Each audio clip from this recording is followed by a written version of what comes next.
যেমন মমতা শেষ হয়ে গেছে, বিজেপি শেষ হয়ে যাবে। আজান অতীতের ছিল, ভারতবর্ষের স্বাধীনতার পর আজান ছিল, আছে, থাকবে। এটা নিয়ে যদি কোনো পুলিশ এরকম মাইক নামায়, আমি ওই গ্রামের মানুষের বলবো ঐক্যবদ্ধভাবে ঘিরে ধরে ওই পুলিশের বিরুদ্ধে বিক্ষোভ করুন, ওই থানা জানান, গণ আন্দোলন করে তুলুন, প্রতিবাদ করে তুলুন, তাহলে দেখবেন এটা বলছে না 2020 সালের আইন হয়েছিল, তাই এখন মসজিদ থেকে মাইক খুলে দিতে হবে। দেখুন, আমাদের দেশের সংবিধানে পরিষ্কার আছে, এই মূর্খের কথা বলবো, দেশের সংবিধানে পরিষ্কার আছে যে আপনার মন্দির কেমন হবে, মসজিদ কেমন হবে, গির্জা কেমন হবে, গুরুদুয়ারা কেমন হবে, এটা আপনার ব্যাপার। আপনি আপনার ধর্ম কেমন পালন করবেন, আপনার ব্যাপার। আর দূষণ নিয়ন্ত্রণ নিয়ে যদি বলতে হয়, তাহলে আমি শুভেন্দু অধিকারীকে বলতে চাই, দিলীপ ঘোষকে বলতে চাই, শ্রমিক ভট্টাচার্যকে বলতে চাই, তোমরাই বলেছিলে ঈদের নামাজ রেড রোডে পড়া যাবে না, তাহলে 7 দিন ধরে যখন 10 মিনিটের কর্মসূচি তুমি পালন করতে দিলে না, 7 দিন ধরে এই রোড বন্ধ করে তুমি যোগাসন করলে। কার বাপের জন্য? তোর বাপের রাস্তা, শুভেন্দুর বাপের রাস্তা না, শ্রমিক ভট্টাচার্যের বাপের রাস্তা না, সরকারি রাস্তা, সরকারি, সেই জায়গাটা সকলের জনগণের। তাহলে বাপ কা জমিদারি করতা হ্যায়, এ চলবে না এই রাজত্ব।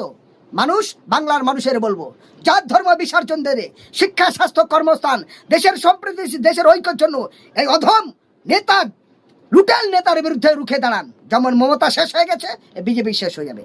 আজান অতীতের ছিল, ভারতবর্ষের স্বাধীনতার পর আজান ছিল, আছে, থাকবে। এটা নিয়ে যদি কোনো পুলিশ এরকম মাইক নামায়, আমি ওই গ্রামের মানুষের বলবো ঐক্যবদ্ধভাবে ঘিরে ধরে ওই পুলিশের বিরুদ্ধে বিক্ষোভ করুন, ওই থানা জানান, গণ আন্দোলন করে তুলুন, প্রতিবাদ করে তুলুন, তাহলে দেখবেন এটা বন্ধ হবে। কারণ 2020 সরকার অনেক আইন করেছে, সরকার তো আইন করে শিক্ষা চুরি করেছিল, পরে সেই শিক্ষামন্ত্রীর ইস্তফা দিতে হয়েছে। সরকার তো আইন করে কৃষক বিল পাল করেছিল, কারাকানুন আইন, আবার আন্দোলনের মধ্যে দিয়ে সরকার সেই কৃষি আইন প্রত্যাহার করেছে। সরকার অনেক কিছু মনে করবে, রাজনৈতিক হিংসা, ধর্মের হিংসায় সরকার অনেক আইন করবে, এই আইন মেনে নেওয়া যাবে না। যে আইন করেছিল বলছে সেই আইন তো কার্যকরী হয়নি, আইন অনেক কিছু আছে, সব আইনটা কার্যকরী হয়নি। দেশের ঐক্য, একতা, শান্তি, সংহতি, দেশের সমস্ত মানুষের মিলনস্থিতি, ভ্রাতৃত্ববোধের স্বার্থে সবটাকে কার্যকরী করা যায়নি। তাহলে এখন কেন আবার এটাকে বুড়ামূল দিয়ে মানুষের মুড ঘুরানোর জন্য, ক্ষুধার্ত মানুষের খাবার না দিয়ে, কর্মহীন মানুষের কর্মস্থানের জায়গা না দিয়ে, শিক্ষার উন্নত মান না করিয়ে, কৃষক এবং মানুষের বহুমুখী রোজগারের রাস্তা না দেখিয়ে, ধর্মে নিয়ে বিভাজন তৈরি করে মানুষকে বিজেপি বিদায় নেবে। আমি হোসেন গাজী মানবাধিকার কর্মী হিসাবে বুক ঠুকে বলছি বাংলার প্রত্যেকটা মানুষকে, এই স্বৈরাচারী সাম্প্রদায়িক বিজেপির বিরুদ্ধে রুখে দাঁড়ান, দেশের ঐক্য একতা করুন। দেশে প্রতিনিয়ত জয় শ্রীরামের নামে হিন্দু, মুসলিম, দলিত, আদিবাসীর মধ্যে বিভাজন তৈরি হচ্ছে, মানুষ আতঙ্কিতর মধ্যে আছে। বাংলা, গোটা ভারতবর্ষে আতঙ্কিত রয়েছে। এই আতঙ্কিত কাটিয়ে এ দেশ আমাদের সকলের সমান। এই দেশে আমরা সকলে মিলনস্থিতি একসঙ্গে বাস স্ট্যান্ড ট্রেমে যাই, আমাদের এই ভালোবাসার ভ্রাতৃত্ববোধ সুন্দর বাংলা, সম্প্রীতির বাংলা, সম্প্রীতির ভারতকে গড়তে চাই। RSS চাটুয়া যারা দেশ ভাগ করেছে, যারা ব্রিটিশের দালালি করেছে, তাদের এই বাংলায় কোন রকম যে ক্ষমতা এসেছিল, তৃণমূলের অত্যাচার, স্বৈরাচার, দুর্নীতির বিরুদ্ধে তাদেরকে ভোট দিয়েছে মানুষ, তার পরিবর্তন করার জন্য। কিন্তু এরা তাদের থেকে আরো ভয়ঙ্করী কেউটো সাপের মতো রূপ নিচ্ছে। এই আইন মানা যাবে না। শুভেন্দু অধিকারীদের এই কালাকানুন আইন একের পর এক, এই গুন্ডাবি বস্তানি মেনে নেওয়া যাবে না।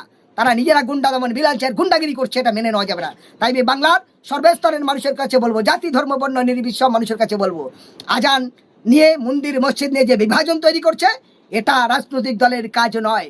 এটা মানবতার হরণ করা, বিবেক হরণ করা, সংবিধানকে অপমানিত করা, সুন্দর সম্প্রীতি মিলনতিথিকে ভাঙা, মানুষের ভালোবাসাকে চুরমার করা, তার নাম হলো হিংসা। আর সেই হিংসা দিয়ে এটা ক্ষমতার অপব্যবহার করে দেখাতে চাইছে আমি কি পারি। আমি দেখবো শুভেন্দু অধিকারী তুমি কি পারো আর কি পারো না সেটা দেখতে চাই। তোমার ক্ষমতা থাকলে শিক্ষার উন্নতি করো, কর্মস্থানের উন্নত করো, দেশের উন্নত করো। ধর্ম বিভাজন দিয়ে, রাজনৈতিক হিংসা, ধর্মের হিংসা বেড়ে মানুষের মধ্যে লড়াই লাগাওনি, এটা তোমার কাজ নয়, এটা বেয়াদবের কাজ। তাই আমি বাংলার মানুষের বলবো, সবাই একসঙ্গে গর্জে উঠুন, প্রতিবাদ করুন। কোনো মন্দিরে মসজিদে মাইক খুলতে দেবেন না। কোনো মন্দির মসজিদে গেলে ঐক্যবদ্ধ গোটা গ্রামের একসঙ্গে মিলে ওই পুলিশ গাড়িকে ঘিরে ধরে বিক্ষোভ দেখান, তাহলে দেখবেন আস্তে আস্তে করে এটা কমজোরি হবে। আমি একদম জোরালো ভাষায় আপনাদেরকে বলছি। সবাই ভালো থাকুন, সুস্থ থাকুন।